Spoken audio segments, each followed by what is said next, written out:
Hello everybody and welcome back to Red Eagle Politics. Make sure you guys like this video down below and subscribe to the channel if you are new.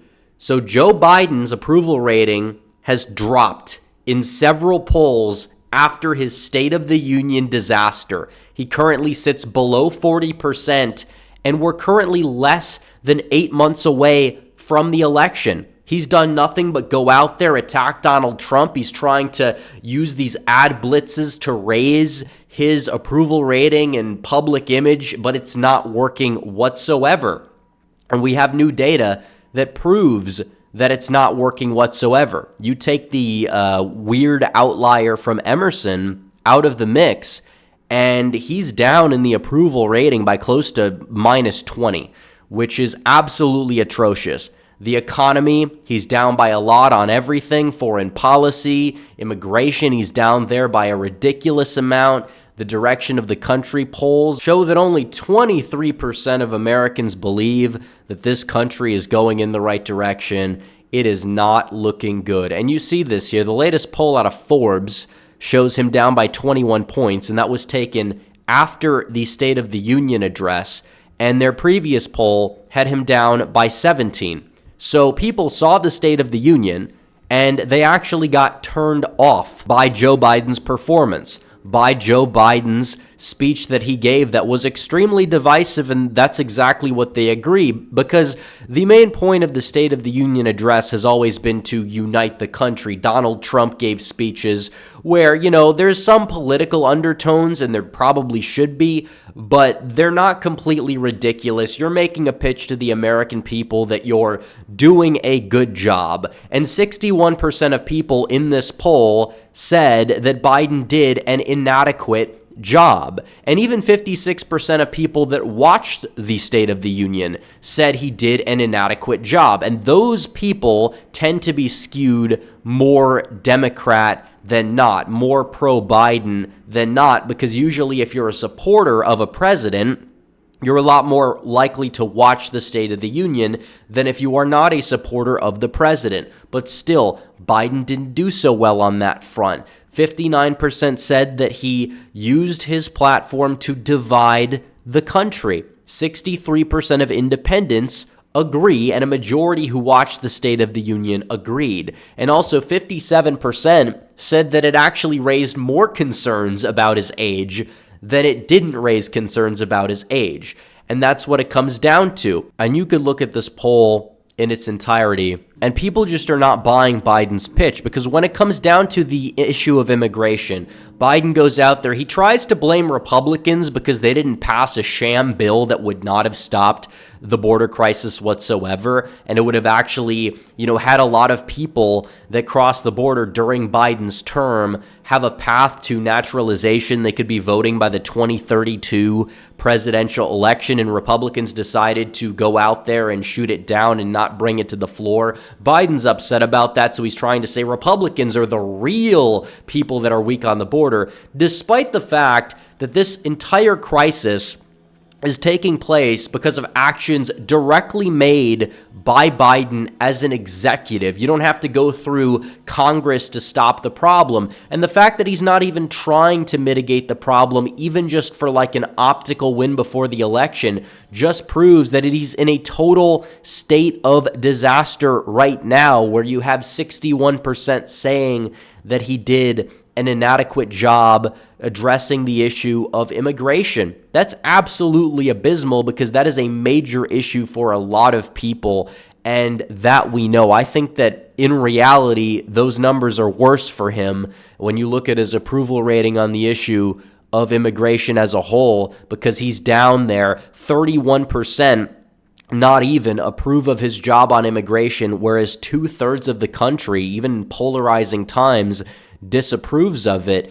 And when you look into it, Biden goes out there, he apologizes for calling somebody who murdered an American citizen. He called them illegal, and he apologized for calling them illegal. He apologized to the killer of Laken Riley and said people like him built this country.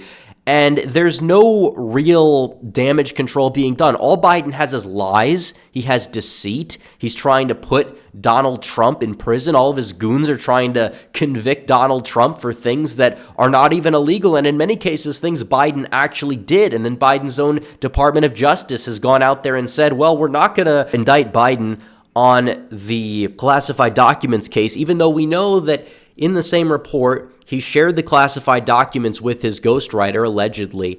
But, he's a forgetful old man. But apparently, for some reason, he's completely mentally intact and ready to be president of this country at the same time. And for all the people that are going out there and saying, well, they're just going to replace Biden, they're not going to replace Biden. They're not. They wouldn't be spending tens of millions of dollars on ad buys that are explicitly pro-Biden. It's not like they're just spending money attacking Donald Trump and then they're not propping up Biden and then they insert their whatever candidate they want to put up and then start promoting them. They're spending a ridiculous amount of resources trying to prop up Joe Biden specifically, trying to say, look, I'm not a young guy, like trying to play his age to his advantage, but it's not going to work. And it's not that he's old. Him being old doesn't matter as much as some people think. It's that he's feeble and he is somebody that has seen a lot of mental decline to the point where a lot of people understand that this guy is just not fit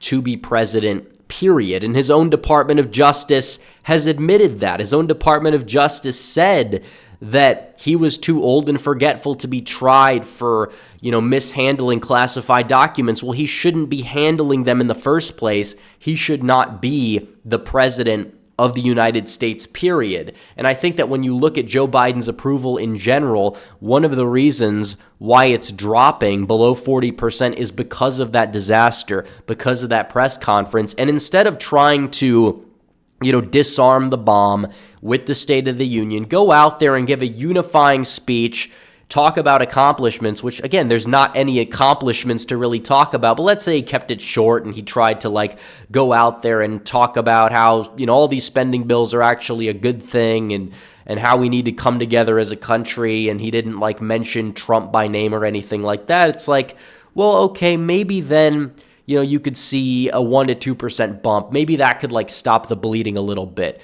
But no, he gave a long drawn out speech. He was slurring his words even if his energy levels were higher because of presumably the Adderall that he was on.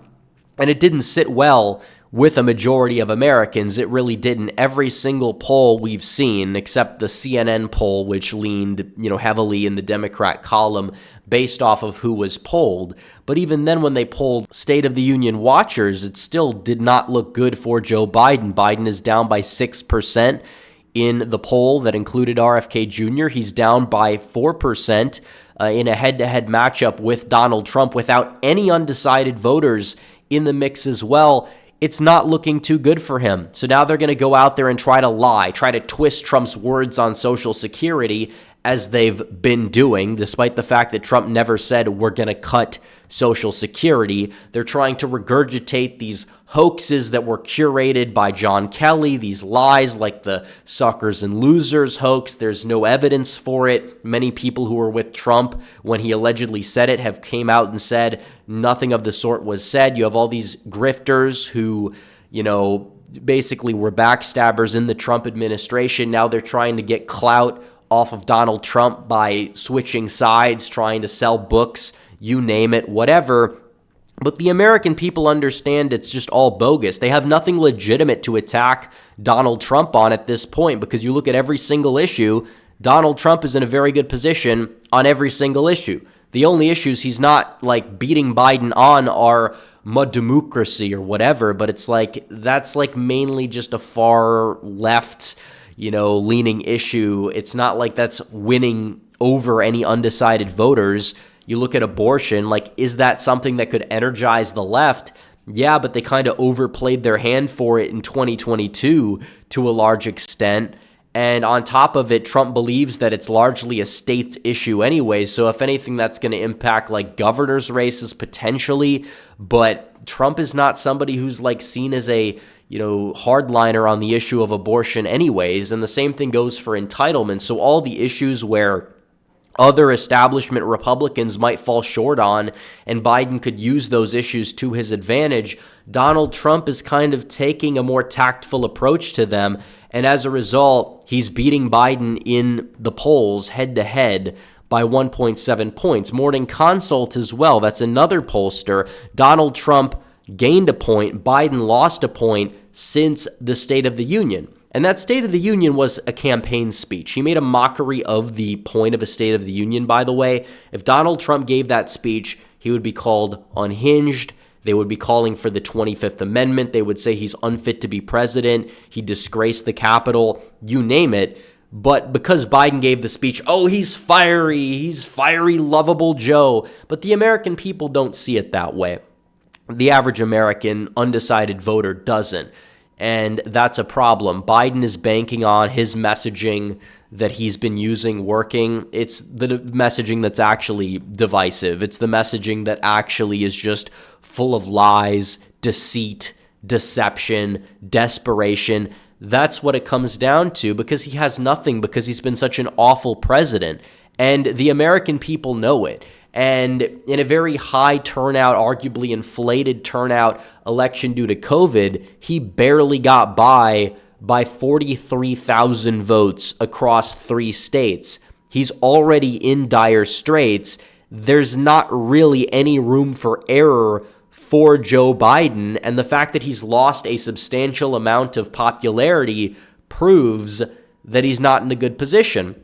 And I fully expect the lies to become more insane and for Biden and his people to become more unhinged ahead of this election, because when you're losing, that's what happens. I mean, we see even in these primaries, we saw Ron DeSantis's crew get extremely insufferable and unhinged, and it caused a lot of people to arguably dislike DeSantis because of it. Nikki Haley also got more unhinged leading up to her defeat in the primary, so much so to the point where her and Biden are like retweeting each other, dunking on Trump, you name it. And now it's at a point where Biden is in a really tough bind, because you really have no possible way of winning at the rate that things are going. And it's not like there's some miracle on the horizon. The economy's not doing well in the eyes of many people. You have no new jobs created for native-born Americans since you took over.